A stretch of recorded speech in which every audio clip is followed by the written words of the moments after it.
Ce matin, nous continuons sur ce thème qui est important. Je vais vous le rappeler parce que c'est la suite. On sait que l'Église est en train de passer par un temps de bénédiction très particulier. Et ça dure depuis le jeûne et prière. Et ça, c'est là. Et il y a des bénédictions diverses et variées qui touchent l'Église, qui touchent les corps, qui touchent les cœurs et les consciences. Et vous ne savez pas tout, parce que les gens ont peur de témoigner parfois. Mais il se passe des choses. Et nous savons, parce qu'on n'est pas idiots, on n'est pas stupides. La Bible nous le dit, là où Dieu envoie sa parole et qui porte du fruit, aussitôt le diable. Et depuis le jeûne et prière, il agit d'une manière un peu plus intense. Forcément. Son but, c'est d'enlever ce que Dieu est en train de poser. Et on a vu, il y a 15 jours de cela, que le moyen de lui résister, c'est une image, bien évidemment, mais c'est de lever le bouclier de la foi. Parce qu'il va décocher des flèches.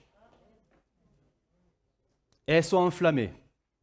Ça brûle, ça pique, ça détruit. Le seul moyen, c'est de se protéger de ce qu'il est en train de faire. On ne le chassera pas à coup de prière. Non. Toute l'Écriture nous dit de lui résister. Et à un moment donné, il partira. Alors, ces textes, on va les relire. Marc 4, 14, version Semeur. C'est pour vous montrer que le diable, il est là, quoi. On dit souvent que le Seigneur, il est là. Mais bien sûr qu'il est là. Là où 2 ou 3 sont réunis en son nom, le Seigneur est là. C'est la promesse. Mais on sait très bien que là où l'Église est, le diable n'est pas loin. Le diable, ou ces esprits méchants qu'il envoie, ils sont là. Parce que leur rôle, c'est de détruire ce que le Saint-Esprit essaie de faire. C'est-à-dire de mettre sa parole sur nos cœurs pour qu'elle porte un fruit. Marc 4, 14, le semeur, c'est celui qui sème la parole. Verset 15, certains se trouvent au bord du chemin où la parole a été semée, à peine l'ont-ils entendu ou reçu, mais peu importe, que Satan vient arracher, et on sent toute la violence, la parole qui a été semée en eux. Et l'apôtre Paul dira dans Éphésiens 6, verset 11, au-delà de toute l'armure, bien sûr, que nous devons avoir sur nous au quotidien et pas que le dimanche, on va à ce verset 16 qui dit « Prenez par-dessus tout cela, comme si c'était... » Et ce n'est pas faux de le penser, presque le plus important.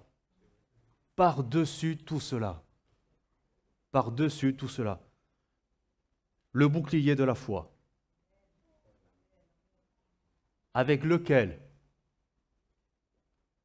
Donc, elle est là, l'arme défensive. Hein. Ce n'est pas une autre. Hein.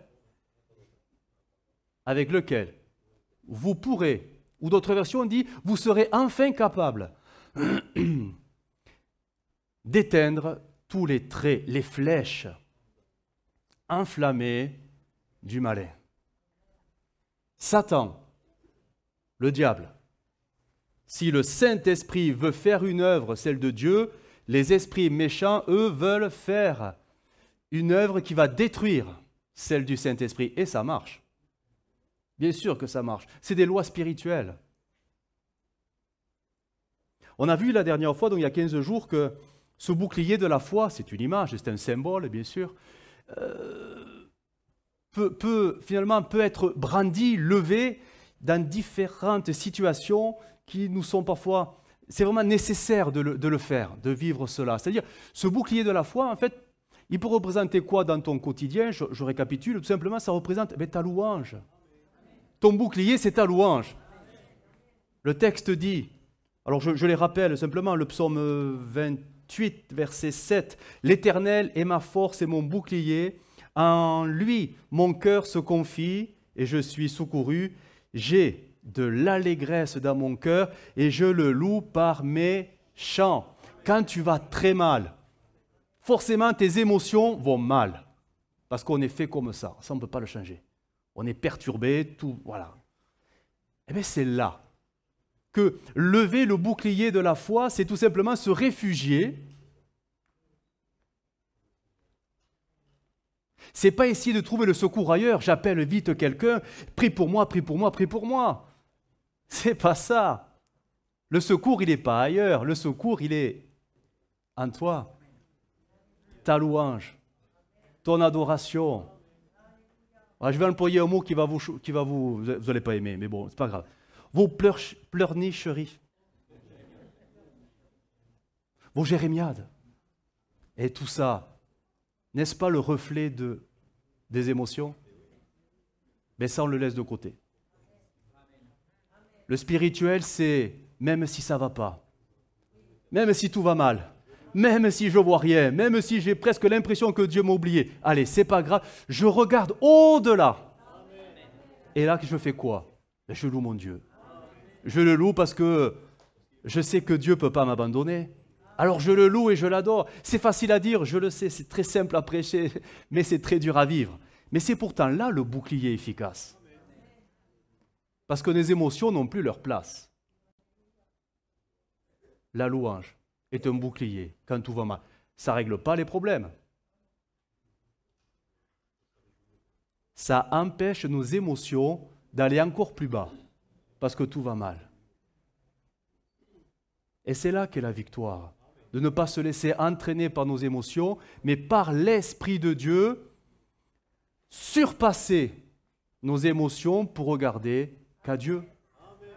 Ça ne règle pas les problèmes, mais ça nous permet de traverser les difficultés différemment. Et c'est là qu'est la victoire.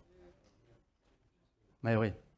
On a vu aussi que le bouclier de la foi, c'est aussi l'Église. Ton Église. Ton Église est un bouclier. Je parle d'Église locale. Hein. C'est dans le Cantique des Cantiques qu'il est écrit au chapitre 4, verset 4, « Ton cou est comme la tour de David, bâtie pour être un arsenal. 1000 boucliers y sont suspendus, tous les boucliers des héros. » Et je vous avais montré ce petit film, la technique, la stratégie militaire romaine, inédite à l'époque. La tortue. La tortue, c'est que chaque légionnaire prend son bouclier et le met devant. Mais côte à côte, ça fait un mur. Et ceux qui sont derrière les mettent dessus, et ça fait un toit.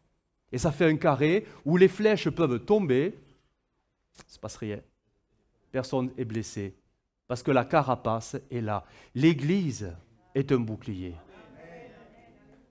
Je ne parle pas de ceux qui sont de visite dans l'Église, de passage dans l'Église. Je parle de ceux qui sont des colonnes dans l'Église, qui ont leur place dans l'Église, parce qu'ils ont compris que le Seigneur les voulait là. Et ils s'enracinent dans l'Église. Des pierres vivantes qui collaient les unes aux autres. Et ça fait quoi? Ça fait un mur, ça fait une forteresse, ça fait une muraille. Et là, on s'aperçoit qu'il y a comme une sorte de bénédiction sur l'Église. Il y a une bénédiction. Quand l'un est triste, tout le monde est triste. Quand l'un se réjouit, tout le monde se réjouit. Et là, on prie tous ensemble. Il y a une force. Et regardez comment le diable, il sait très bien. Il sait très bien que quand l'Église est une muraille, il peut tourner qu'autour. Et il va attendre quoi? Que l'un d'entre eux s'isole. Oh, j'en ai marre de l'Église, je ne suis jamais exaucé. Ah, ça sert à quoi d'aller à l'Église? Il s'isole. Il ne vient plus. Il se coupe. Il devient une proie facile. Parce que le diable cherche celui qui va être isolé et il va lui sauter dessus. Mais tant qu'on est dans l'Église, corps de Christ, il y a comme une protection. Parce que c'est le peuple de Dieu. Et Dieu prend soin de ses enfants. Dieu prend soin de ses enfants. Tout ça, on l'a vu, j'y reviens pas. Je voudrais voir 3 autres images de ce bouclier dans le psaume 18. Là, simplement voilà, une sorte de petite parenthèse, mais elle me semble importante, peut-être pour ceux qui sont là pour les premières fois au milieu de nous, qui découvrent un peu l'Évangile.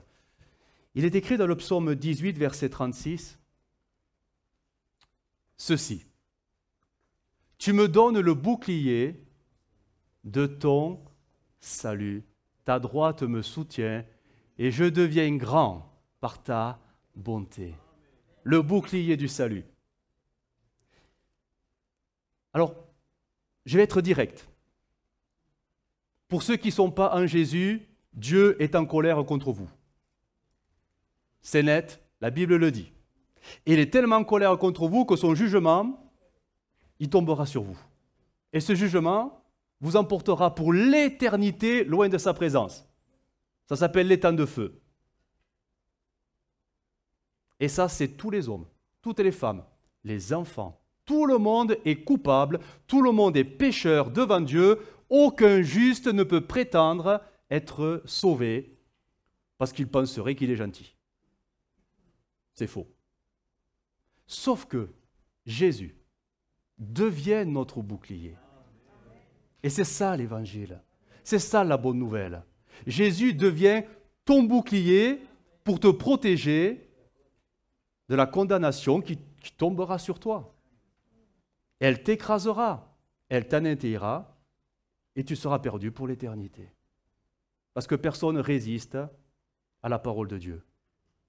Sauf que Jésus, si tu l'invites dans ta vie, si tu l'invites dans ton cœur, si tu crois qu'il est mort à la croix pour tes péchés, si tu crois qu'il est ressuscité et qu'il est assis à la droite du Père et qu'il prie pour toi, qu'il intercède et que toi tu l'invites, mais Jésus, viens dans ma vie, alors là, c'est comme si Jésus venait à côté de toi et te dit, hé, t'inquiète pas, je gère. Et il va tendre le bouclier. Et la colère de Dieu va tomber sur lui. Sauf que lui, il est ressuscité. Il a été frappé pour que toi, tu ne subisses pas la condamnation éternelle, parce que lui, il a déjà pris pour toi. Et il devient donc maintenant, spirituellement, c'est une image, mais ton bouclier, ta justice. Quand le Père, en colère, te regarde, il voit tout simplement le gros bouclier de Jésus sur ta vie. Et là, il se dit, bon, je ne peux rien faire. Il est en règle, tout va bien. Jésus devient ton bouclier. Dans la mesure où, et c'est là, tu l'invites dans ta vie, et que toi, tu te caches derrière Jésus, tout simplement. Vous savez, en fait, c'est le principe du parapluie.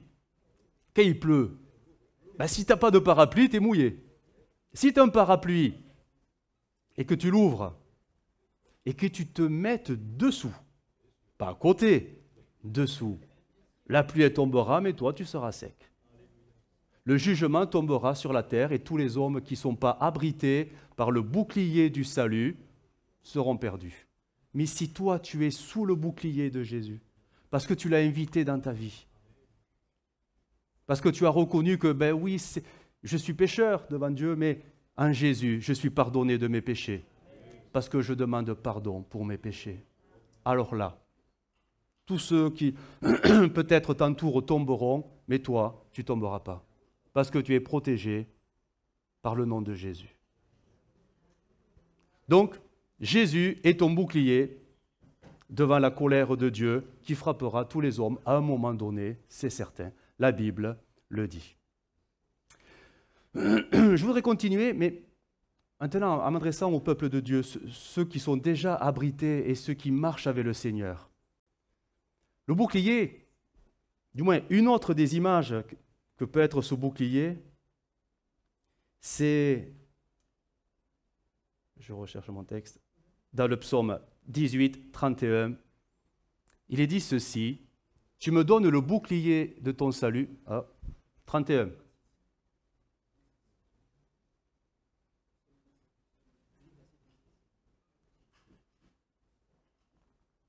Oui, tu n'as pas le suivant? 31. Bon, je lis mon texte, ça va venir. Psaume 18, 31. « Parfaites sont les voies que prescrit l'Éternel, Voilà. Et sa parole est éprouvée. Ceux qui le prennent pour refuge trouvent en lui un bouclier. Autre texte, Psaume 119, 114. Psaume 119, 114. Il est dit ceci. Tu es mon refuge et mon bouclier. Je fais confiance en ta parole. À la Bible. Ton obéissance. Et là, je vais toucher un point sensible. Ton obéissance est un bouclier devant l'ennemi qui ne cesse de t'accuser devant Dieu. Et tu sais de quoi il t'accuse? Et il a raison. De toutes tes désobéissances. Et il y en a une liste comme ça. Tout ce qu'on ne fait pas et qu'on devrait faire. Jacques 4 nous dit, je vais simplement le citer, soumettez-vous à Dieu ou obéissez à Dieu. Résistez au diable et il fuira loin de vous. Sauf que l'obéissance, allez, on va pas ça. Bon, allez, c'est pas notre fort, hein? Obéir à Dieu. Des fois, on n'a pas envie d'obéir à Dieu. Quand Dieu nous dit des choses qui nous contrarient, on n'a pas envie, on n'est pas disposé à obéir à Dieu. Quand le Seigneur te dit, allez, il va falloir que tu fasses le premier pas vers et lui tendre la main, lui tendre la joue et l'aimer malgré tout. Et là, oh Seigneur, tu t'emballes Jésus. Et là, il y a celui qui vous suit de très loin. Il s'appelle le diable. Il prend son cahier, son stylo. Tel jour. Ah, il prend des notes. Ils nous suivent, hein? Et comme le diable et tous les esprits méchants ont un accès direct auprès du Père, parce que la Bible le dit, et quand c'est l'heure du grand conseil, ils font quoi? Jésus, t'as vu un tel? T'as vu, il se dit chrétien, mais t'as vu ce qu'il a fait? Ou t'as vu ce qu'il n'a pas fait? Alors qu'il se dit chrétien? Il vient te louer tous les dimanches. Regarde, tel jour, incapable de pardonner à telle personne. T'as vu? T'as vu Jésus? Et il dit quoi là, Jésus? Il ne peut rien dire. Parce que le diable ne fait pas que nous mentir. Il connaît la vérité aussi. Et il l'utilise contre nous. L'obéissance.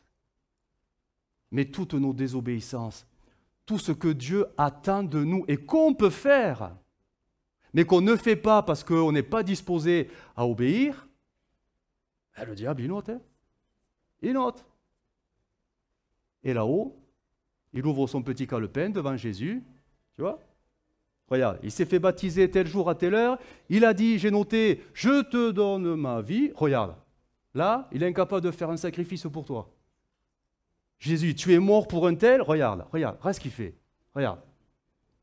Et il se dit enfant de Dieu, regarde, pitoyable, pitoyable.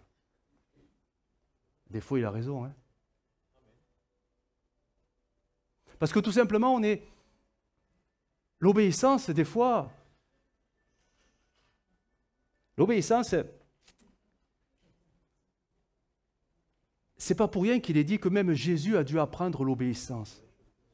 Nous sommes en train de l'apprendre jour après jour, combat après combat, épreuve après épreuve. On apprend l'obéissance. Et plus on est dans l'obéissance, plus on grandit dans l'obéissance. Et je ne sais pas si on mesure toujours ce que cela veut dire. C'est forcément des sacrifices, c'est forcément des renoncements. C'est forcément... On perd de soi, on perd de sa vie. Mais plus on grandit dans ces choses-là, plus le diable il n'est pas content parce qu'il a moins de choses à écrire du coup. Et donc il devient désarmé, démuni. Il ne sait plus quoi dire. Parce qu'il n'a plus rien de vrai à dire devant Jésus contre nous. Il ne mentira pas à Jésus, c'est perdu d'avance. Mais s'il n'a plus de vérité à dire à Jésus contre nous, le diable, à un moment donné, bon, il attend la chute, il attend la faiblesse, mais il n'a plus tous ces arguments qu'on lui sert. Hein. Regardez, il y a eu un don tout à l'heure où le Seigneur disait tout simplement de ne pas être déçu, contrarié, les portes se sont fermées. Ne t'accroche plus à ces anciennes portes. Mais ça veut dire quoi? Ça veut dire que si tu t'accroches à ces portes, qu'est-ce qu'il fait le diable? Oh super, je le note. T'as vu Jésus? Pourtant il t'avait promis que tu pourrais guider toute sa vie. Regarde, il pense qu'à ses projets, il pense qu'à ses ambitions, il n'a que ça dans la tête. Et regarde, il te force même la main en te priant pour que ces portes anciennes elles s'ouvrent. Et voilà. C'est comme si on tendait le bâton pour se faire battre. Parce que nos vies ne sont pas soumises, parce que des fois on ne veut pas obéir. Et c'est normal, c'est humain, c'est naturel. Mais c'est là que si l'Esprit de Dieu vous remplit, alors on comprend que notre vie est un... Alors vous n'allez pas trop aimer, là, je crois, mais c'est un perpétuel sacrifice. Je ne vis plus pour moi, je vis pour toi. Rappelez-vous de cette parole de Jésus. Celui qui n'est pas prêt à mettre ou qui ne m'aime pas plus. Alors il y a toute une liste. Terrible la liste, hein? Alors son père, sa mère, son époux, son épouse, ses enfants, sa maison, son terrain, tout ce qu'on aime. Jésus n'est pas en train de dire qu'il faut renoncer à tout, mais certainement pas. Mais Jésus dit que la priorité, ce n'est pas ça. Ce n'est pas la bénédiction que Dieu peut te donner dans ces domaines-là, c'est Dieu lui-même la priorité. Et oui, mais quand on ne fait pas ce choix-là, quand on ne remet pas les bonnes priorités, mais il y en a un qui se réjouit, il prend son stylo, hop, t'as vu? T'as vu? Tu l'as béni, tu l'as béni, tu l'as béni, dans tel domaine, regarde. Il préfère la bénédiction à toi. Et là, Jésus ne peut rien dire. L'obéissance. C'est très dur d'apprendre l'obéissance. On apprend généralement l'obéissance dans la douleur et dans la souffrance, dans le brisement. Elle ne vous plaît pas cette parole, hein? Non, mais c'est normal, hein? C'est normal, c'est normal. L'obéissance. Elle coûte l'obéissance. Même Jésus a dû apprendre l'obéissance. Elle nous coûte. Vous savez, on se dit disciple de Jésus. Vous savez ce que c'est un disciple? Ce n'est pas celui qui vient le dimanche à l'église. Hein? Le disciple, c'est celui qui est auprès d'un maître pour apprendre du maître. L'obéissance, tu l'apprendras, je dirais malgré toi, parce que le Seigneur te conduira sur ce chemin, parce qu'il veut que tu deviennes un disciple. Mais ce n'est pas dans nos cœurs. On a beau chanter, oh, je te suivrai, je te donne mon cœur, je te donne... Mais c'est des beaux chants, mais c'est du vent, hein? Parce qu'on ne le vit pas. On ne le vit pas. Parce que dès que le Seigneur commence à toucher ce qui nous tient à cœur, ce qu'on aime vraiment, c'est là qu'il va tester notre obéissance. Rappelez-vous, mais c'est vraiment l'exemple le plus terrible qu'un père puisse connaître. Prends ton fils. Bon, il y en avait deux. Celui que tu aimes. Et offre-moi-le. Vous vous rendez compte? Mais vous avez vu le niveau? Il a fait quoi, Abraham? Ça a été dur, hein? Le texte dit rien, mais dans son cœur, il s'imaginait, ok, bon, je vais le sacrifier, je vais le tuer, hein? Mais je crois que Dieu va le ressusciter. Il se raccrochait à quelque chose. Il avait besoin de quelque chose, hein? Et quand Dieu a vu que son bras s'est levé pour frapper l'enfant, le Seigneur a dit, stop, stop. J'ai vu que tu me faisais passer avant la bénédiction que je t'ai accordée. Il a appris l'obéissance. Hein? Ça a été dur. C'est pour ça qu'il est devenu le père de la foi. Vous voulez grandir dans la foi? Vous avez raison, parce que Dieu le veut que nous grandissions. Mais forcément, il va nous mettre dans des situations où il va tester la foi. Hein? Et tester la foi, c'est toujours à un moment donné un sacrifice, quelque chose que Dieu va nous demander. Ce n'est pas pour nous punir, c'est pas pour nous, c'est tout simplement pour affiner notre foi et la faire grandir. Est-ce que nous sommes prêts à obéir? Il y a des choses, on est tout disposé à obéir parce que c'est à notre portée. Et on a compris qu'il fallait le faire. Mais il y a parfois des choses, on se dit non, jamais. Seigneur, ne me demande jamais ça parce que là, ça va être compliqué. Et pourtant, c'est comme ça qu'on apprendra. Et on a besoin d'apprendre. On ne peut pas en rester au petit lait. À un moment donné, il va falloir que la foi grandisse et porte des fruits nouveaux. Mais il y aura un prix à payer. Un prix à payer. Ne donnons pas des arguments au diable de nous accuser à juste titre devant le Seigneur. La Bible dit qu'il est l'accusateur des frères. Jour et nuit, il nous accuse. Et il ne peut pas mentir à Jésus. Donc il nous accusera toujours sur des points qui sont vrais. Mais nous pouvons réduire la liste en obéissant au Seigneur, de plus en plus et de mieux en mieux. Et ça, c'est un bouclier, parce qu'on devient intouchable. Intouchable.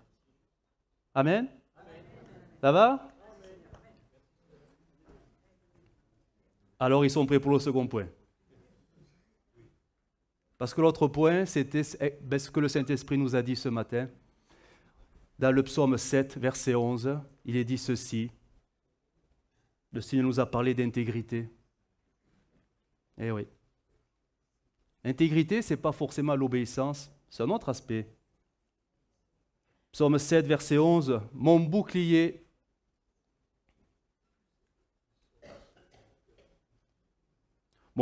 est en Dieu qui sauve ce dont le cœur est, alors cette version mais pure, est droit.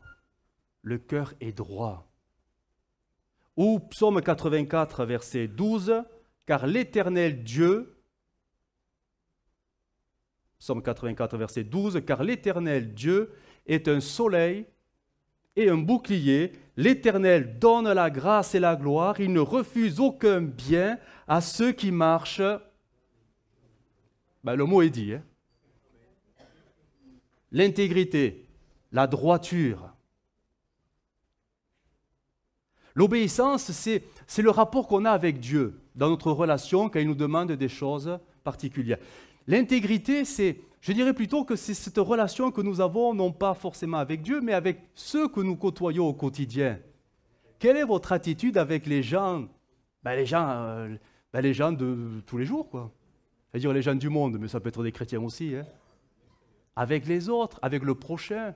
Ça peut être avec le conjoint, ça peut être avec la famille, ça peut être sur le lieu de travail, mais avec les autres, toutes les relations sociales que tu peux avoir. Est-ce que tu es intègre devant les hommes?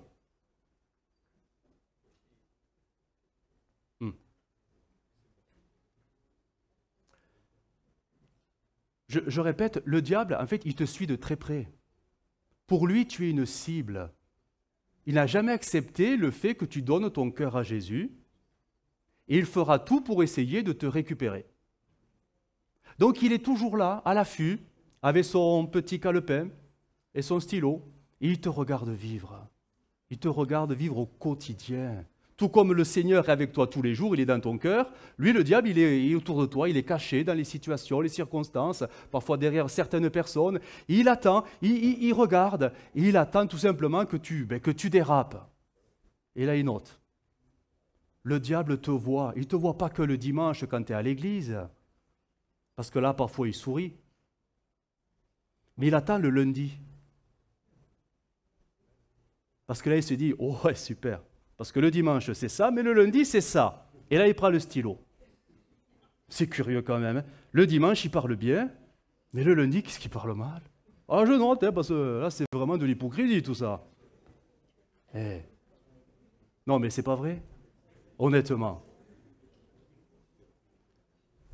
Si on vivait, mais vraiment tous les jours ensemble, on serait surpris de voir le naturel, que nous cachons facilement le dimanche.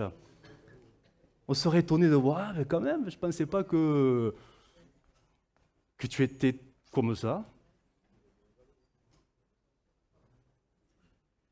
L'intégrité devant les hommes. Comment on est, honnêtement? On ne se connaît pas, en fait, on ne se connaît pas. Hein. Le vrai Jérôme, ce n'est pas celui que vous avez sous les yeux, là. Hein. Ben non. Là, vous avez un prédicateur qui prêche. Et forcément, il ne prêchera que des bonnes choses. Mais venez le côtoyer le lundi. C'est pas le prédicateur, hein? C'est le vrai Jérôme. Eh ben oui. Ben oui. Là, j'ai des chrétiens tellement gentils qu'on leur donnerait presque le...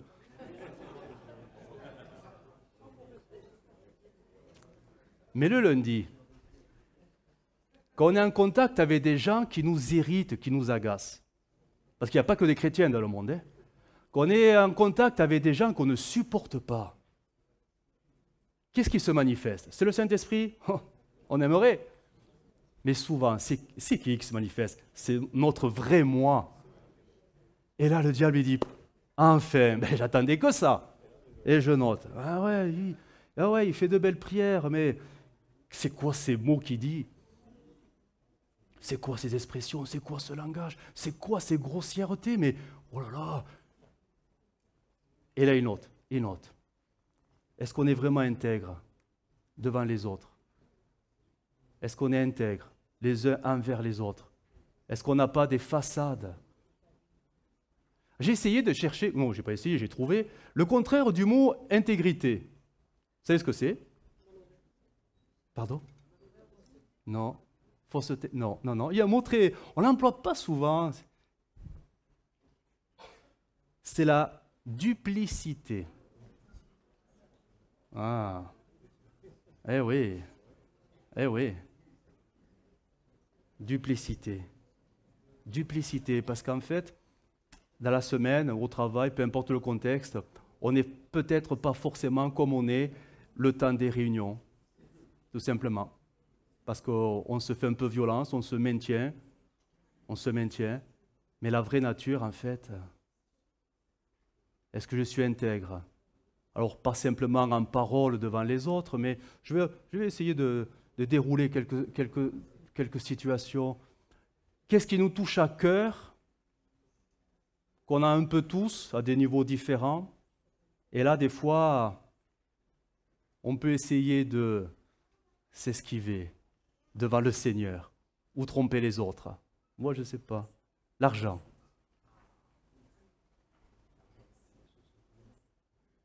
L'argent. Est-ce qu'on est intègre dans la gestion de notre argent? Ben, bien sûr que c'est le tien, tu fais ce que tu veux. La question, elle n'est pas là. La question, on parle d'intégrité. Intégrité. Jésus, il a pris l'exemple de ces hommes qui avaient beaucoup d'argent. Ce n'était pas un problème d'avoir beaucoup d'argent. Sauf que Jésus dit, regardez-les. Non seulement ils viennent en faisant du bruit, avec des pièces, mais le problème, c'est qu'ils mettent de leur superflu. L'argent. Est-ce qu'on est vraiment intègre devant le Seigneur, devant les autres, quand nous disons que nous voulons offrir au Seigneur, du moins la Bible nous le dit, après chacun l'interprète différemment certainement, mais offrir les prémices de tout? Elle ne dit pas la Bible ça? Honnêtement. Qu'est-ce qu'il en a pensé le diable de tout ça? Il l'a noté?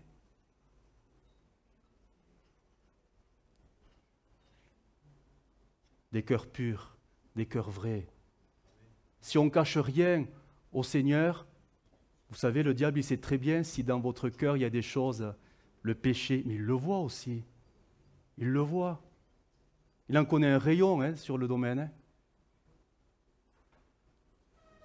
Jésus, t'as vu? Tel jour, dimanche, il est venu, il a pris la Sainte Seine. Il a suivi le mouvement. Mais regarde, t'as vu ce qu'il y avait dans son cœur? T'as vu?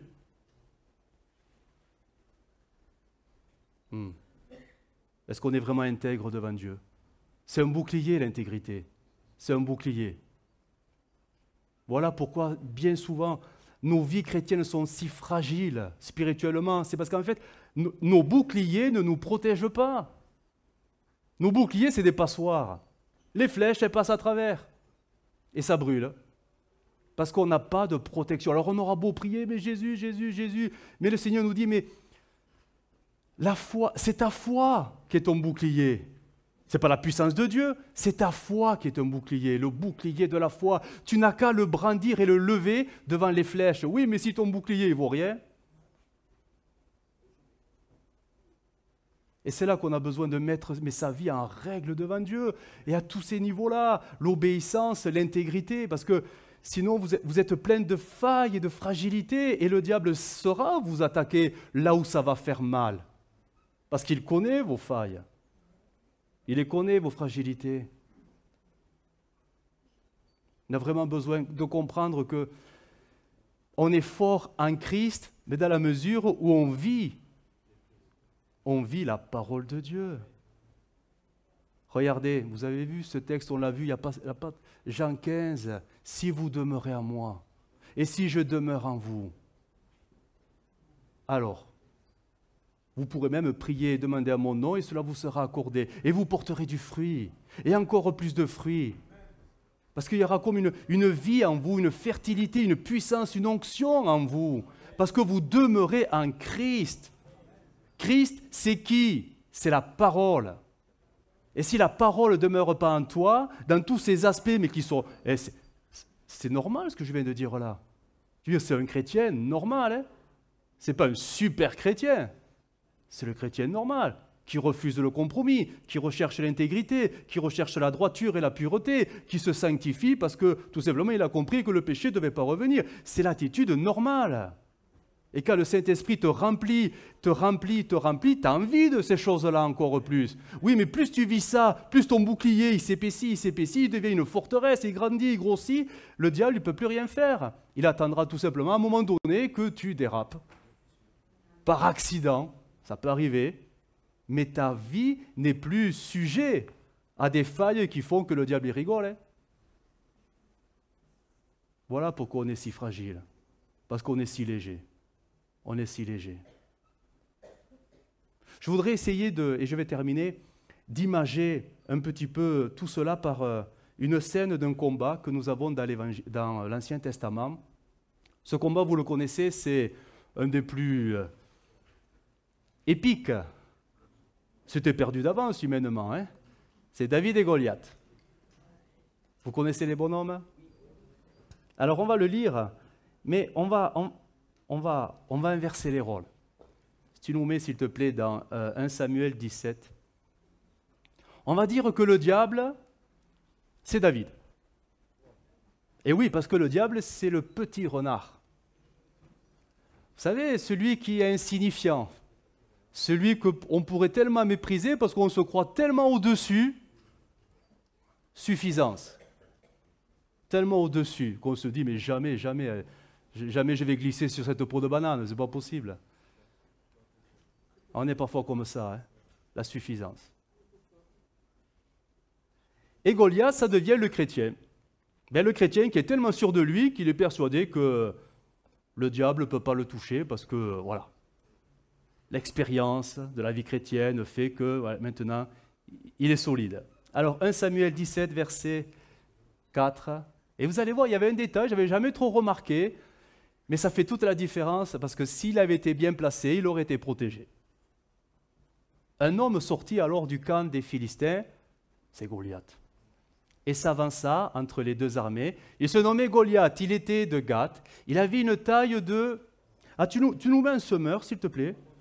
Ouais, 3 mètres, un semeur.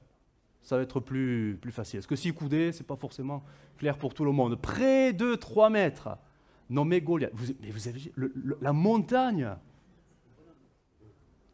Waouh. Ok. Tu nous mets le suivant, verset 5, je pense.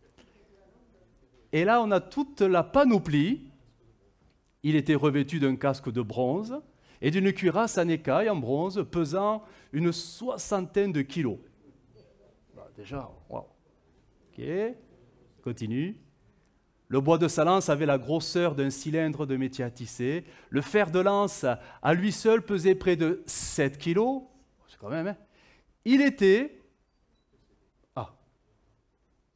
précédé d'un homme qui portait son bouclier. Intéressant. On imagine la taille du bouclier. Mais ce qui est intéressant à noter, c'est que il n'a pas le bouclier avec lui. Il est derrière. Et même, c'est même pas lui qui le porte dans son dos, il a un porteur de bouclier. Et ça sert à quoi? Alors, On continue notre texte. Bon, je passe sur tous les détails. David se présente sur le champ de bataille, verset 41.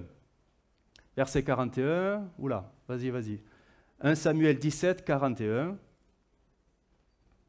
et 42. Donc celui-ci, donc c'est Goliath, précédé de son, ça lui fait une belle jambe de l'avoir derrière, son porte-bouclier s'avança vers David. Regardez le mépris. Devant? Ok, il est devant, mais il ne l'a pas vu lui. Vas-y. Il l'examina, donc Goliath, du haut de ses 3 mètres, elle l'examina. Et lorsqu'il vit devant lui un jeune homme roux et de belle figure, il le regarda avec mépris. Je n'irai pas plus loin. Mais le mépris de ce guerrier, 3 mètres, il est devant son adversaire. Il a jugé certainement, mais inutile, d'avoir le bouclier avec lui. Ça sert à quoi d'avoir un bouclier que c'est l'autre qui le porte? Mais imaginez s'il avait eu le bouclier avec lui. Le petit David avait sa fronde. Il risquait rien, il n'avait qu'à faire ça. Mais il était tellement dans une suffisance. Il dit, tu viens quoi là, avec ton truc là? Parce que le javelot là, pas le javelot, la fronde, ça part pas, c'est pas automatique. C'est une arme qui demande du temps. Déjà, il faut mettre la pierre. Et David, on sait qu'il vient sur le champ de bataille en courant. Donc il faut s'installer, il faut se camper, il faut viser et il faut tourner. Ça ne vient pas comme ça. Mais Goliath, tu deviens, mais tu fais quoi là? Je suis un chien pour que tu viennes comme ça là? Il aurait suffi qu'il prenne le bouclier, qu'il se protège. Le petit David, il aurait aussi bien visé qu'il aurait pu, serait percuté un caillou sur un bouclier. Et là, après, il était mal, parce que la riposte, elle aurait été radicale. Je crois qu'on est un peu comme Goliath. On est dans une forme de négligence.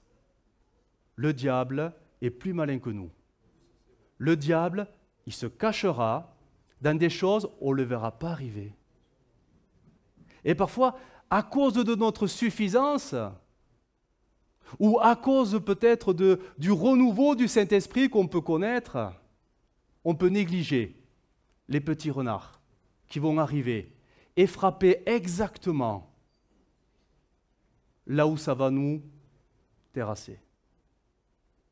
Le bouclier, l'apôtre Paul, il dit, il faut l'avoir tout le temps et constamment sur nous. On est dans un champ, on est sur un champ de bataille. L'ennemi n'est pas en repos. Nous, on peut très vite, parce que l'Église connaît un temps de dynamique spirituelle, et c'est très bien. Mais ce n'est pas ça qui va faire reculer le diable. Certainement pas. C'est même l'inverse. C'est parce qu'il y a une dynamique spirituelle qui va venir pour essayer de tout détruire. L'œuvre de Dieu attire l'ennemi, parce que lui, il veut tout arracher. Et c'est là que nous, on est parfois hyper négligents, parce qu'on se dit, oh, mais si Dieu est avec nous, oh, c'est super, c'est merveilleux. Oui, mais en fait, voilà. Et voilà, ça y est. Le bouclier, tu es en train de le poser. Tu n'es plus en alerte, tu n'es plus dans le combat, tu n'es plus dans la résistance. Tu es dans Alléluia, Alléluia, Alléluia, Alléluia. Et là, après, tu es surpris que le petit renard commence à tout détruire. Et voilà comment l'œuvre de Dieu peut s'arrêter, parce que tout simplement, on ne l'a pas vu venir, l'ennemi, parce qu'on n'a pas été sur nos gardes. La suffisance, c'est terrible. Rappelez-vous de ce que Jésus a dit à cette église, je crois de Laodicée. Tu te penses, tu crois que tu ne vois même pas. Tu es pauvre, misérable, aveugle, tu ne vois pas, tu ne vois pas. L'ennemi, il est là. Ce n'est pas parce qu'il n'y a pas de grand malheur sur nous que l'ennemi n'est pas là. Non, il est là, il prend les notes. Il attend le bon moment. Ça a été pareil avec Jésus. Quand Jésus a résisté au diable, il est dit qu'il est parti attendant un moment opportun, favorable. Il est là, il prend les notes. Il prend les notes sur chacun. Alors c'est bien de vivre les choses avec le Seigneur, c'est très bien, il faut vivre ces choses-là, mais combien il faut entretenir ces choses-là pour pas que tout simplement le diable vous vole ces choses-là, mais entretenir ces choses, c'est pas chanter, c'est pas ça. avoir le discernement spirituel. Vous savez, le diable, il est là, il peut se servir de chacun pour nous démonter, détruire, pour nous décourager. Est-ce que Jésus n'a pas été surpris à un moment donné de voir Pierre qui prend Jésus à part? « Jésus, viens avec moi, il faut qu'on parle. » Qu'est-ce qui s'est passé juste avant? Jésus a annoncé aux disciples, « Voilà, je vais monter à Jérusalem, et là, on va me faire souffrir. Mais je vais mourir, mais je vais ressusciter. » Et Pierre, il n'a pas aimé ça. « Jésus, viens, il faut qu'on parle. À Dieu ne plaise, ça ne peut pas t'arriver. Tu es avec nous, tu restes avec nous, tu es le roi d'Israël. C'est merveilleux. » Et là, Jésus de dire, vous connaissez le texte? « Arrière de moi, Satan. » Eh oui. J'ose dire, peut-être que vous n'allez pas trop aimer non plus, mais bon, ça y est, c'est la fin du message. Peut-être que le diable il est caché derrière chacun de vous pour nuire à la personne à qui vous allez peut-être parler. Quand je dis qu'il faut être en alerte et en vigilance, ce n'est pas de voir en l'autre le diable.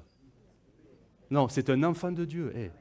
Non, c'est être en alerte parce que c'est toi qui peux peut-être dire des choses qui ne viennent pas du Saint-Esprit sans t'en rendre compte et qui vont faire du mal à ceux qui vont maintenant t'écouter et t'entendre. Vous voyez, on ne fait pas une chasse aux sorcières. C'est toi la porte ouverte qui peut permettre peut-être à l'ennemi de lâcher le renard, le petit renard, et faire du mal à celui qui peut-être... On est tous potentiellement, par nos idées, par nos paroles, par nos comportements, des pierres d'achoppement les uns vis-à-vis des autres. Voilà pourquoi le Seigneur nous a rappelé, mais soyez unis, soyez un, rassemblez-vous, soyez dans l'unité de l'Esprit. Parce que sinon, on peut devenir des pierres qui parlent à un enfant de Dieu sans s'en rendre compte, mais comme si c'était le diable qui lui parlait directement. Parce que la parole de Pierre, elle n'était pas violente, elle n'était pas méchante, mais elle était pleine d'affection. Mais je ne veux pas que tu meures, Jésus. Tu es le Fils de Dieu, tu ne peux pas mourir. Il faut que tu instaures ton royaume et nous avec dedans. C'était ça l'idée de Pierre. C'était son cœur qui parlait. L'amour de Pierre pour Jésus le Messie. Mais derrière, Jésus a dit, mais tes pensées ne sont pas les pensées de Dieu, mais des pensées d'homme. Vous voyez? Des pensées d'homme. Qu'est-ce qui nous anime tous? Qu'est-ce qu'on est tous? Des hommes et des femmes. Voilà, la chair. La chair. Vous voyez, sans être méchants les uns envers les autres, on peut faire le jeu et l'œuvre du diable, tout simplement quand parfois notre chair, nos émotions, l'affectif, toutes ces choses, bref, tout ce qui n'est pas du spirituel. Et voilà comment le diable peut détruire ce que le Saint-Esprit est en train de faire au milieu de nous. Une allumette dans une forêt. Une allumette. Il suffit que ça tombe sur une bonne l'herbe un peu sèche, tout ça, tout ce qu'il faut, ça y est, c'est parti.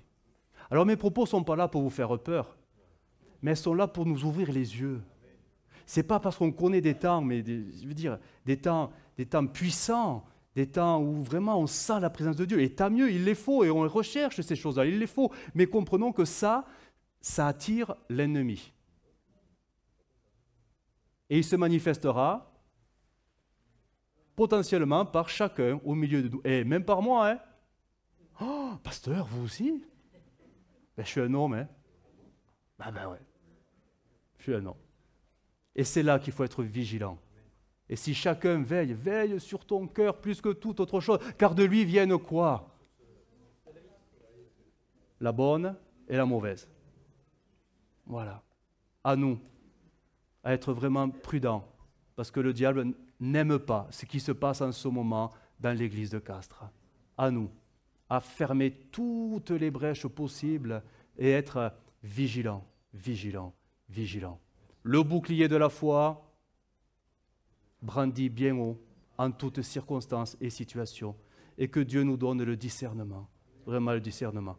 On continuera sur cet aspect-là la prochaine fois, parce que je voudrais le développer d'une manière particulière également. On va prier le Seigneur, on va fermer nos yeux. Seigneur, nous te bénissons pour ta parole. Et nous te bénissons. Te bénissons parce que c'est vrai, l'Église connaît une dynamique renouvelée.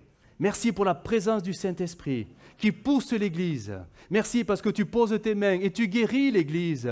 Tu en prends soin, tu l'entoures et tu la fais aller de l'avant. Mais Seigneur, nous voulons ouvrir les yeux sur la colère de l'ennemi qui n'aime absolument pas ce qui se passe au milieu ici. Et nous te prions, Seigneur, de nous donner toute la vigilance, la prudence, le discernement, l'intelligence spirituelle. Non pas pour tout simplement nous réjouir simplement, mais pour avoir ce bouclier prêt au combat, parce qu'il est là, l'ennemi de nos âmes. Notre Dieu, donne-nous de savoir discerner les choses qui pourraient venir du malin. Nous voulons être en alerte. Ô notre Dieu, je te prie, que rien dans nos vies ne donne, Seigneur, des arguments au diable de nous accuser à juste raison devant toi, devant le Saint-Trône. Seigneur, donne-nous de vivre dans l'obéissance, donne-nous de vivre dans l'intégrité, donne-nous d'être armés de ce bouclier de la foi afin que l'ennemi ne puisse rien contre nous. Nous voulons être une église forte, une église spirituelle. Alors aide-nous, Jésus, que ta parole puisse être vraiment, Seigneur, enracinée dans nos cœurs. Amen. Gloire à Dieu. Amen. Amen.